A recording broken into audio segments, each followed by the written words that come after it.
Bien, como decíamos entonces, lo que vamos a hablar hoy es de cinética química. Cuando nosotros pensamos en una reacción química, tenemos muchas formas de este tipo de reacciones, muchas reacciones, como vimos hace unas semanas, y además vamos a tener reacciones que ocurren prácticamente de manera instantánea, como por ejemplo una explosión o una combustión. Y después tenemos otras reacciones que llevan años y a veces miles de años. Por ejemplo, la formación del diamante o del petróleo. Cuando nosotros hablamos de cinética química, es la parte de la química que trata de estudiar la velocidad con que se dan estas reacciones. No solo va a estudiar la velocidad, sino además también va a ver cuáles son los factores que influyen en la velocidad y cuál es el mecanismo a través del cual esos reactivos se van a unir entre ellos o van a reaccionar entre ellos para transformarse en productos. Para ello hay dos teorías que fueron las que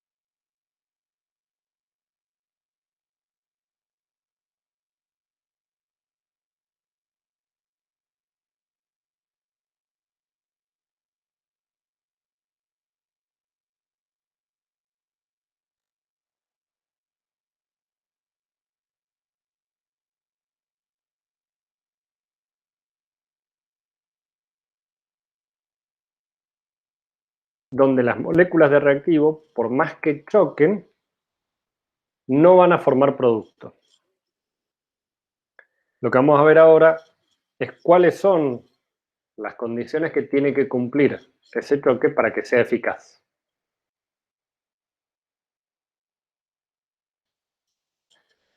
Tiene que cumplir básicamente con dos condiciones esenciales. La primera de las condiciones es que tiene que tener una orientación adecuada. La segunda es que tiene que tener suficiente energía cinética. Es decir, que las moléculas de reactivo tienen que ir lo suficientemente rápido y tienen que tener una energía suficiente para que ese choque pueda vencer en primer lugar las repulsiones que puede haber entre las moléculas que están reaccionando. En cuanto a la orientación, nosotros acá tenemos el ejemplo de las moléculas de monóxido de nitrógeno y de ozono que van a chocar. Vamos a tener dos tipos de choques, como dijimos recién, los eficaces y los no eficaces. Suponiendo que todas estas moléculas tienen energía cinética suficiente, el otro parámetro que tenemos que ver es la orientación. En primer lugar, para que la reacción sea eficiente, sea eficaz, tiene que suceder que dentro de la molécula de monóxido de nitrógeno sea el nitrógeno el que choca con uno de los oxígenos del ozono. Pero no con cualquiera, tiene que chocar con uno de los que está en los extremos de la molécula de ozono. En ese caso vamos a tener un choque eficaz con producción de dióxido de nitrógeno y oxígeno. Si el que choca de la molécula del óxido de nitrógeno es el oxígeno, no hay reacción. Si el que choca es el nitrógeno, pero choca con el oxígeno central, tampoco hay reacción. Entonces, esa orientación es muy importante a la hora de producir una reacción química. Por el otro lado, tenemos la teoría del estado de transición. La teoría del estado de transición es posterior a la de las colisiones y en realidad lo que hace es agregar un parámetro más. Lo único que va a hacer es completar la teoría anterior y lo que nos va a decir es que se va a formar un complejo activado. Este complejo activado es un estado transiente, es decir, es una molécula muy inestable que se va a dar por un muy corto periodo y que rápidamente va a dar origen a los productos. Esa molécula que nosotros estamos hablando acá es un estado intermedio entre los reactivos y los productos. En el ejemplo que habíamos comenzado a ver antes, entre el yodo y el hidrógeno, nosotros entre los reactivos vamos a tener el yodo, donde dos átomos se están uniendo entre ellos, el hidrógeno, que dos átomos se unen entre ellos, y en los productos vamos a tener un átomo de hidrógeno con uno de yodo. En el complejo activado vamos a tener todos los enlaces coexistiendo, los que se están formando y los que se están rompiendo. Se están rompiendo los que hay entre los hidrógenos y los que hay entre los yodos. Se están formando los que hay entre un hidrógeno y un yodo. Como coexisten todos esos enlaces, el complejo es muy inestable. Y por otro lado, es una molécula que tiene muy alta energía. Esa energía se denomina energía de activación. Como analogía, nosotros podemos utilizar el ejemplo de una roca que nosotros queremos hacer que vaya del punto A al punto B, donde tenemos una montaña en el medio. Tenemos que sumar energía, aplicarle energía hasta que llegue a la cima y después rápidamente va a llegar al punto B. Esta energía que nosotros estamos aplicando acá sería la energía de activación de nuestra reacción. Mientras más grande sea la energía de activación, más nos va a costar pasar del punto A al punto B. Lo mismo sucede con las reacciones químicas. Mientras más alta sea la energía de activación, más lenta va a ser la reacción en estudio. En ese pico, en esa máximo de energía que habíamos dicho que se denominaba energía de activación, corresponde al complejo activado del cual estábamos hablando antes, donde coexisten los enlaces que se están rompiendo con los que se están formando. Dentro de este perfil de reacción, nosotros podemos ver que vamos a tener la energía de los reactivos antes de la reacción y la energía de los productos que se obtienen después de la reacción. Podemos tener tres situaciones diferentes. Las más frecuentes son estas dos que están esquematizadas acá. La primera de ellas es que los reactivos tengan mayor energía que los productos. ¿Qué es lo que va a suceder? Una vez que se ha superado la energía de activación, la energía baja hasta la obtención de los productos. Hay un exceso de energía, esa energía que sobra, se va a liberar al medio ambiente. Se va a liberar en forma de calor. Por eso decimos que la reacción es exotérmica, libera calor. Un parámetro que se utiliza para medir cuánto calor es el liberado o el absorbido es el delta H. Cada vez que nosotros digamos delta, estamos diciendo cambio. Si nosotros decimos cambio, lo que estamos diciendo es condición final menos la condición inicial. En este caso sería la energía de los productos menos la energía de los reactivos. Esa diferencia que obtenemos acá es nuestro delta H. Si el delta H es negativo, es decir, es menor que cero, la reacción es exotérmica. Por el otro lado, si los reactivos tienen menor energía que los productos, una vez que superen la energía de activación y se obtienen los productos, podemos calcular nuevamente el delta H con la misma diferencia, pero en este caso el delta H ahora va a ser un número positivo, una cantidad positiva. Eso quiere decir que la reacción ahora necesita que se le aplique calor para poder producirse.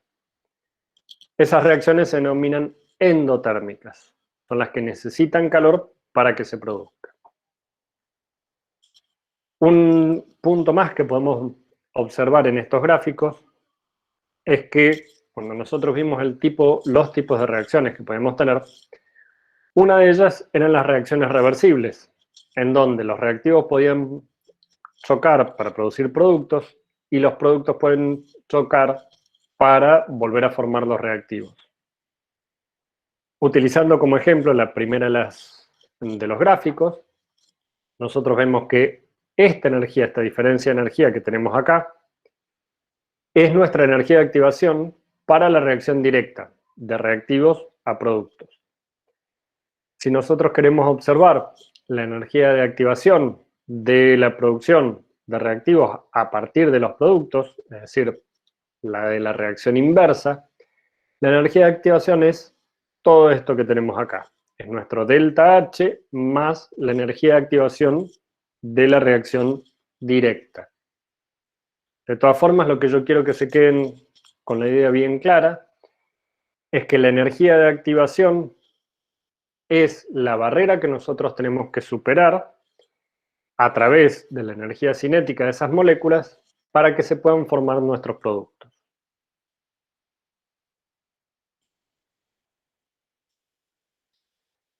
Nosotros cuando comenzamos la clase dijimos que la cinética química nos iba a describir la rapidez con la que se produce una reacción. Es decir, si estamos adelante o si estamos frente a una reacción, lo que vamos a ver que sucede es que la concentración de reactivo va disminuyendo y la concentración de producto va aumentando con el tiempo. Para una reacción genérica, como la que tenemos acá, donde A reacciona con B para producir C más D, nosotros podemos expresar la velocidad de reacción en función de los cambios que van experimentando las concentraciones. Vamos a tener entonces que el cambio de la concentración de A dividido el tiempo y dividido A tiene que ser iguales al cambio de concentración de B dividido el cambio de tiempo dividido B. Lo mismo pasa para C y para D. Vamos a aclarar dos cosas acá. En primer lugar, para los reactivos hay que agregar un signo negativo adelante de esta velocidad de reacción. Y esto es sencillamente porque si nosotros hablamos de cambio, habíamos dicho que era condición final menos condición inicial. Como los reactivos se están consumiendo, la concentración final siempre va a ser menor que la concentración inicial. O sea que esto que yo tengo acá es algo negativo. Las velocidades, por definición, son positivas, por lo tanto, ese signo negativo nos convierte a este parámetro en algo positivo. En el caso de los productos no es necesario, ya que siempre la concentración final va a ser mayor que la inicial. En el caso del periodo de tiempo que estemos analizando, también el tiempo final siempre es mayor al inicial. Como nosotros estamos hablando de la velocidad de reacción, tiene que ser igual independientemente de a quién de estas cuatro especies químicas que tenemos acá estemos mirando. Por lo tanto, si nosotros hablamos de B, vamos a tener que dividir por su coeficiente estequiométrico ese cambio. Lo mismo va a pasar con C o con D, o con A. Diferente es cuando nosotros hablamos de velocidad de desaparición de reactivos o velocidad de aparición de productos. En este caso, no necesariamente tienen que ser iguales. Para calcularlas, lo único que vamos a tener en cuenta es el cambio de concentración de A dividido el tiempo o el de B dividido el tiempo. No vamos a tener en cuenta los coeficientes estequiométricos. Si nosotros ahora no corregimos con esos coeficientes estequiométricos, estas velocidades no tendrían por qué coincidir. La verificación más sencilla es la siguiente. Si nosotros tenemos que 2 moles de A reaccionan con 1 de B, eso nos está diciendo que A se consume más rápido que B. Por cada 2 moles que reaccionan de A, se consume solo 1 de B. Lo que también se puede traducir en que la velocidad de desaparición de A es 2 veces más grande que la de B. Eso es lo que nos viene a mostrar estas velocidades de desaparición. Por otro lado, como veíamos recién, si yo quiero la velocidad de reacción, tiene que ser igual para todos las especies químicas que están en esta reacción. Por eso nosotros corregíamos con el coeficiente estequiométrico. Recién acabamos de decir que la velocidad de desaparición de A es el doble que la de B. Si es el doble la de A que la de B, y yo a la de A la divido por 2, como era el caso anterior, estas ahora son iguales. Esta dividido 2 es igual a esta. Es lo que tenemos en este caso. Nuevamente, el mensaje que dejamos acá es que las velocidades de desaparición o de aparición de reactivos o de productos respectivamente no tienen por qué coincidir. Y de hecho, van a depender de los coeficientes estequiométricos.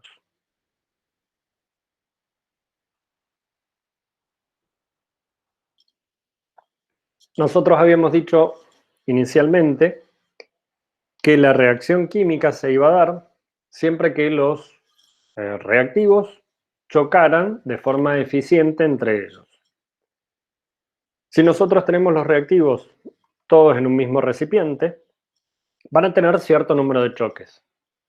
Si nosotros aumentamos la concentración de reactivos en ese mismo recipiente, los choques van a ser más frecuentes, porque más veces se van a encontrar una molécula de reactivo con la de otro. Si chocan más frecuentemente, eso quiere decir que la velocidad de reacción también debe tener algo que ver con la concentración de los reactivos. De hecho, si se incrementa la concentración de reactivos, se incrementa la velocidad de reacción. Hay una ecuación de velocidad que nos relaciona estas concentraciones de reactivos con la velocidad. Esa es la velocidad instantánea de reacción y que va a depender de la concentración de los reactivos. Va a ser proporcional a esa concentración, como habíamos dicho, y la forma o la fórmula general de esa velocidad es igual a una constante, esa constante es una constante cinética, por la concentración de uno de los reactivos, para este caso A elevado a la m, por B elevado a la n. En este caso, las letras diferentes nos están diciendo de entrada que el coeficiente estequiométrico A no es o no tiene por qué ser igual a m, al coeficiente al cual yo estoy elevando la concentración de mi reactivo.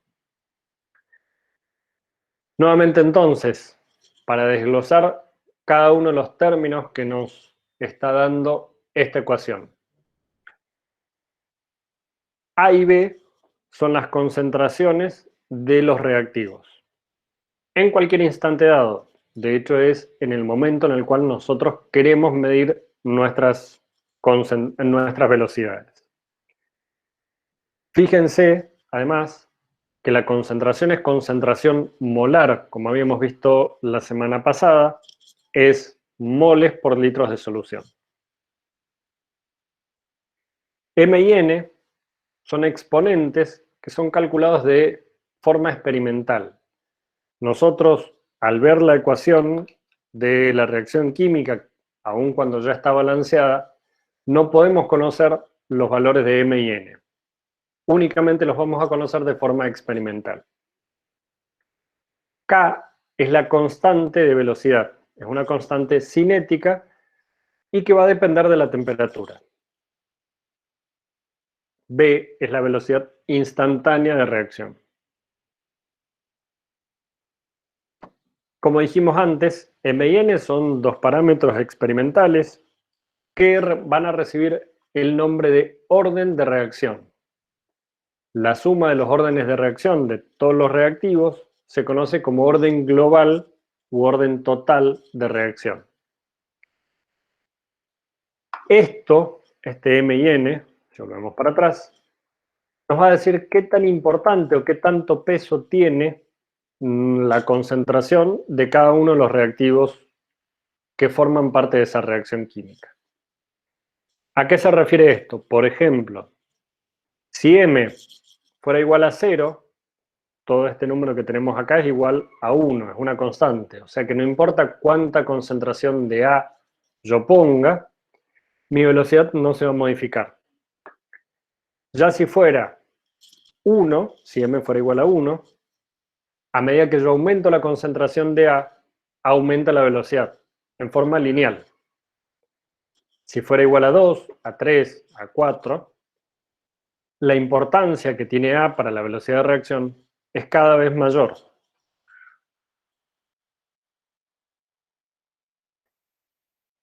Como dijimos anteriormente, estos órdenes de reacción se van a determinar experimentalmente. Muchas veces pueden coincidir con el coeficiente estequiométrico, pero no necesariamente van a ser iguales. De hecho, vamos a tener órdenes de reacción que van a ser números fraccionarios o números negativos.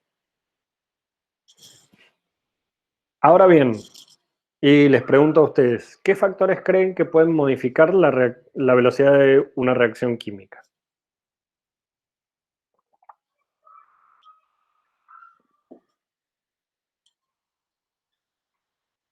¿Cuáles imaginan que pueden llegar a hacernos cambiar, que una reacción sea más rápida? La temperatura puede ser. Bien, la temperatura es uno de ellos. ¿Te animás a decir cómo lo puede afectar? No, Bueno, estoy pidiendo mucho, ya lo sé. ¿Qué otro factor? la presión. La presión. La presión va a aumentar la velocidad de reacción para un tipo de reactivos en particular, que son los gases. Perfecto. Como dijimos recién, o como dijo su compañero recién, la temperatura produce un aumento en la velocidad de reacción. Antes de pasar a la fórmula de Arrhenius, lo que vamos a hacer es pensar cómo. Al comienzo de la clase dijimos que la velocidad de la reacción y que la reacción se pueda dar iba a depender de los choques que tuvieran las moléculas entre sí. Si nosotros aumentamos la temperatura, aumentamos la energía cinética de esas moléculas, van a moverse más rápido, y si se mueven más rápido en un recipiente que no ha cambiado su volumen, van a chocar mucho más frecuentemente. Esto que nosotros decimos en palabras, Arrhenius lo midió y pudo calcular una relación entre todos esos parámetros. La constante de velocidad, que es la que nosotros hemos estado viendo, va a depender de, por un lado, A. A es el factor de frecuencia. Cuando nosotros decimos factor de frecuencia, estamos hablando de qué tan frecuentes son los choques efectivos entre las moléculas. Y después vamos a tener, elevando al exponencial, la energía de activación, R, que es la constante de los gases, y T, la temperatura en escala absoluta, es decir, en grados Kelvin. En este caso R no va a ser 0,082, sino que va a ser 8,314, debido a que está en otras unidades, básicamente está en joules sobre Kelvin. El estado físico también va a ser muy importante en cuanto a los reactivos. Cuando hablamos de estado físico estamos hablando del estado de agregación de esos reactivos. Los gases, como son moléculas que tienen mucha más energía cinética, se van a mover mucho más rápido, eso hace que la velocidad de reacción sea mayor. Al tener los gases una movilidad totalmente libre, van a chocar con más frecuencia sus moléculas. En el otro extremo tenemos los sólidos. Los sólidos, la movilidad que tienen las moléculas de los sólidos está muy restringida. Si nosotros nos imaginamos, por ejemplo, un bloque de hierro que va a ser oxidado, lo primero que se oxida de ese bloque de hierro es la superficie que está en contacto con el aire. El interior de ese bloque no se va a oxidar tan rápidamente. De hecho, cuando ustedes le quitan el óxido, pueden ver el resto del bloque de hierro que está limpio, no está oxidado. Y eso es porque reacciona únicamente la superficie que está expuesta. Por eso mismo, las sustancias que están en estado sólido, al aumentar el grado de división, aumenta la velocidad de reacción. Cuando hablamos de aumentar el grado de división, imaginemos que a ese bloque lo cortamos por la mitad. Al cortarlo por la mitad, vamos a aumentar la superficie de contacto. Antes lo que estaba hacia el interior, ahora vamos a tener dos caras que van a estar expuestas. Si seguimos dividiendo ese bloque en fragmentos cada vez más pequeños, vamos a seguir aumentando la superficie de contacto y por lo tanto aumentamos la velocidad de reacción. En el caso de las sustancias líquidas o acuosas, es un caso intermedio entre las dos velocidades, entre los dos casos del gas y el sólido. Por otro lado, vamos a tener los catalizadores. ¿Han escuchado hablar de los catalizadores en algún momento en su vida cotidiana, por ejemplo?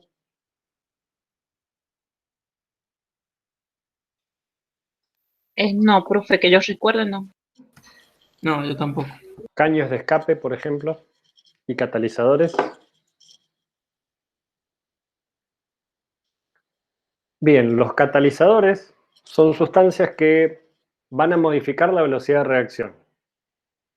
Lo que van a hacer es alterar el proceso, es decir, van a cambiar de alguna forma la velocidad de reacción, pero no se van a consumir en la reacción. ¿Eso qué quiere decir? Que no son ni reactivos ni productos. Y que lo único que van a hacer es cambiar la velocidad de reacción. Vamos a tener dos grandes clasificaciones, positivos y negativos. Los catalizadores positivos aumentan la velocidad de reacción y los negativos disminuyen la velocidad de reacción. Según el tipo de catálisis, también lo podemos clasificar en homogénea o heterogénea. En la homogénea, el catalizador está en el mismo estado que los componentes de la reacción. Por ejemplo, cuando tenemos catalizadores en solución acuosa junto con nuestros reactivos en solución acuosa. En la heterogénea, el catalizador generalmente está en estado sólido y difiere de los reactivos. El caso típico, como decíamos recién, es en los caños de escape, los gases, para ser convertidos y hacerlos menos tóxicos, generalmente tienen un catalizador que hace que los gases reaccionen entre ellos antes de salir del caño de escape. Para la mayoría de las reacciones de los entre gases, nosotros tenemos catalizadores sólidos, que son metales, dentro de los cuales se apoyan esas sustancias, se adhieren esas sustancias para reaccionar mejor entre ellos. ¿Qué es lo que hace un catalizador? Si nosotros pensamos en que tiene que aumentar la velocidad de reacción, tiene dos opciones. O le puede aumentar la energía cinética a los reactivos, cosa que no puede hacer porque eso lo debería hacer únicamente un parámetro como por ejemplo la temperatura. Y la otra, el otro parámetro muy importante en estas reacciones, era la ubicación de las moléculas, es decir, la orientación de cada una de esas moléculas que están por chocar para producir los productos. Lo que hace el catalizador básicamente es acomodar mejor a las moléculas de reactivo para que queden con la orientación óptima para que puedan reaccionar más fácilmente. Vamos a tener catalizadores de distinto tipo, como dijimos recién, hay algunos que son metálicos. En el cuerpo humano hay una familia de catalizadores muy importante que son las enzimas.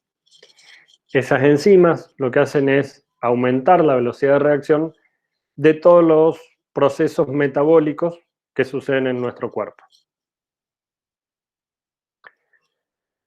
Como les dije entonces, lo que vamos a ver ya la semana que viene es el equilibrio químico. Hasta ahora estuvimos viendo la dinámica de las reacciones, qué tan rápido una reacción se produce, y lo próximo que vamos a ver es, una vez que se produjo, qué sucede con las reacciones reversibles, esas reacciones que coexisten, reactivos y productos al mismo tiempo.